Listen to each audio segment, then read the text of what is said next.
"Quit embarrassing yourself," my mother snapped from across the closing table as Dad shoved a folder toward them.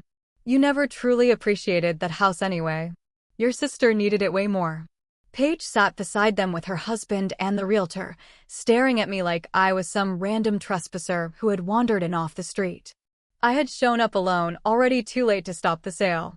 What none of them realized was why the attorney had called me that very morning. 3 weeks earlier, I was stocking medication carts at the rehabilitation center when my phone buzzed. Dad had dropped a message in the family group chat. "We sold your house to help Paige. Don't make this ugly." I read those words 4 times, thinking there had to be some mistake. No way. The house was a 2-story place in Cedar Grove. I had bought it 6 years earlier after grinding through double shifts while renting a tiny basement apartment. When Dad needed heart surgery, I opened my home to my parents without hesitation. Later, I accepted a nursing position 90 minutes away, so they stayed there while I rented a small apartment closer to work. Paige had always been the family's never-ending emergency that everybody bent over backward to fix.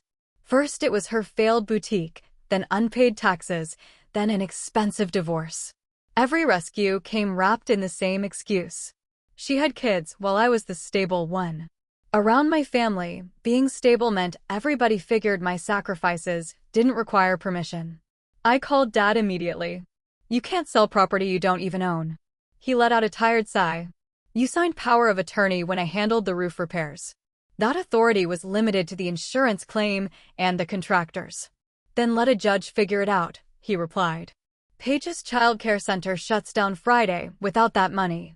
That night I sat on my apartment floor, holding the brass key from my very first closing. I remembered Mom painting the kitchen walls, Dad building the shelves, and Paige showing up with pizza boxes. Losing the house hurt like hell. Realizing those memories had been twisted into fake proof that I'd agreed to the sale hurt even worse. I didn't waste another minute arguing with them. Instead, I gathered every document I still had. The limited power of attorney specifically listed the insurance company, the roofing contractor, and a 90-day expiration date. It had expired 2 years earlier. The county recorder's office showed a warranty deed filed just 11 days before Dad's text message. My signature looked real enough to fool anyone at first glance, but the notary listed was Tessa Wynn, Paige's old college roommate. Then the buyer's attorney, Daniel Cho, called. "I represent the couple purchasing your property," he said carefully. "Did you sign a deed on June 3rd? "No." Silence filled the line for a second. Then he asked another question.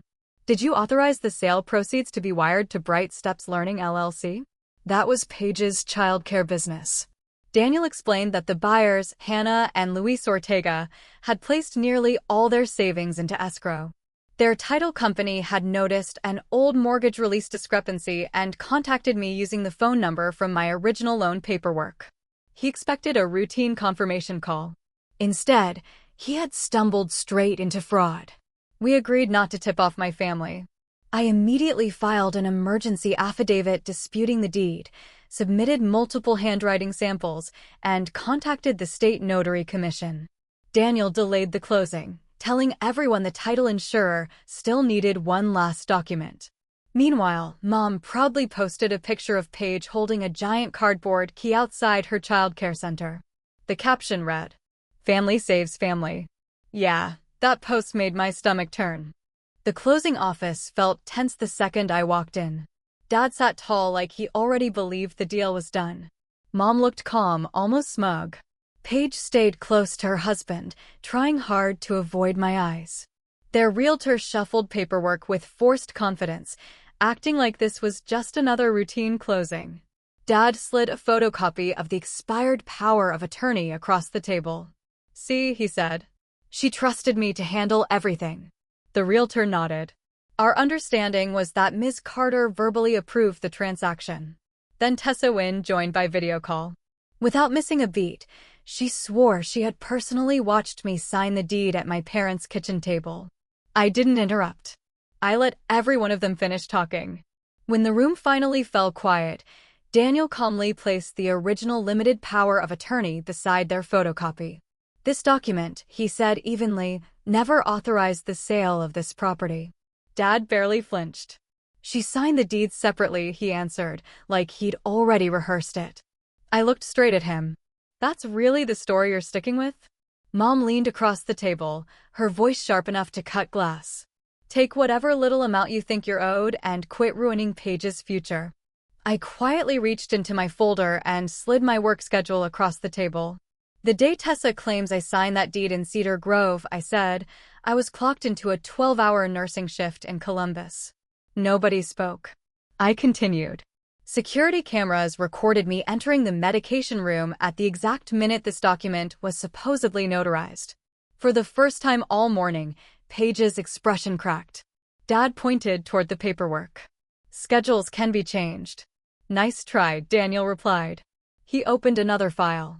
The county's electronic filing records show this deed was uploaded from Bright Steps Learning. Paige froze. Daniel kept going. The metadata also shows the document was originally created on Mr. Carter's laptop before being edited under Miss Paige Carter's user account. The silence in the room became downright painful. Still, Dad refused to back down. This has to be the realtor's mistake. The realtor immediately shook his head. I never prepared that deed. Before anyone could argue again, the conference room door opened. A second investigator walked inside carrying another folder.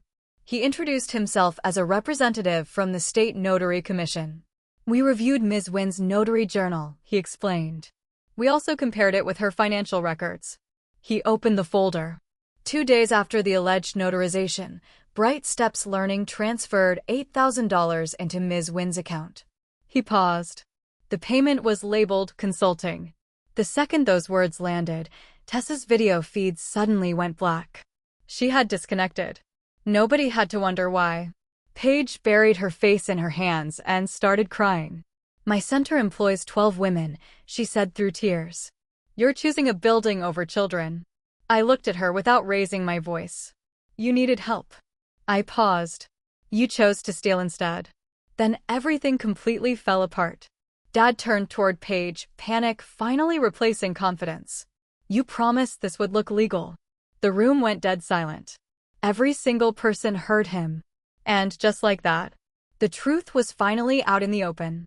The closing was canceled on the spot.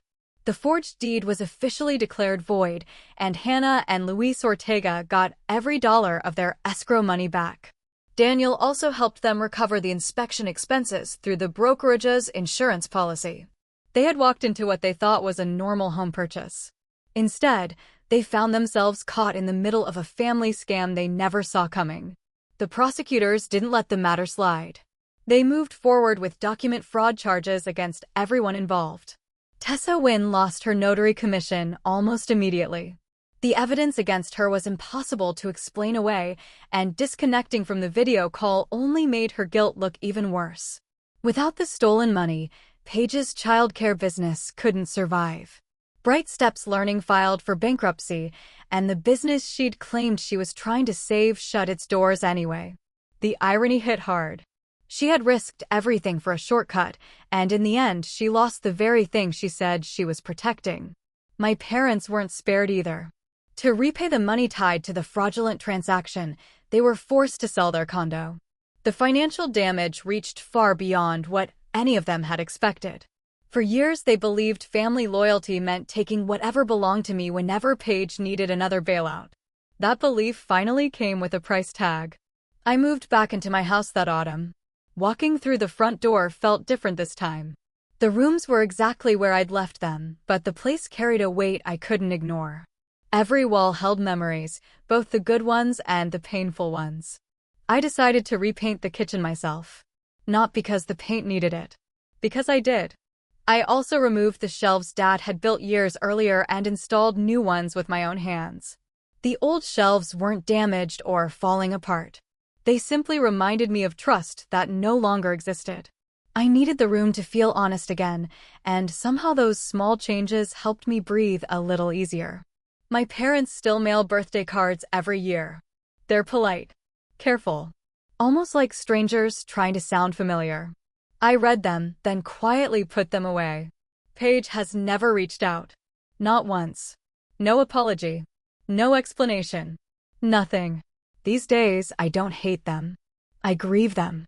They're still alive, but they're no longer people I can trust. That kind of loss doesn't come with a funeral. It just settles into your life until you finally accept that some relationships can't be repaired. The house stayed mine, just like it always should have. But the greatest thing I reclaimed wasn't the property. It was my right to decide what love was actually worth, and what it would never cost me again. From that day forward, I made myself one promise. Helping the people you love should never mean surrendering your dignity, your future, or the life you've worked your butt off to build. Family can ask for support. They can ask for sacrifice. But the second they believe they're entitled to take what's yours, that's not love anymore. That's betrayal. And I was finally done paying the bill.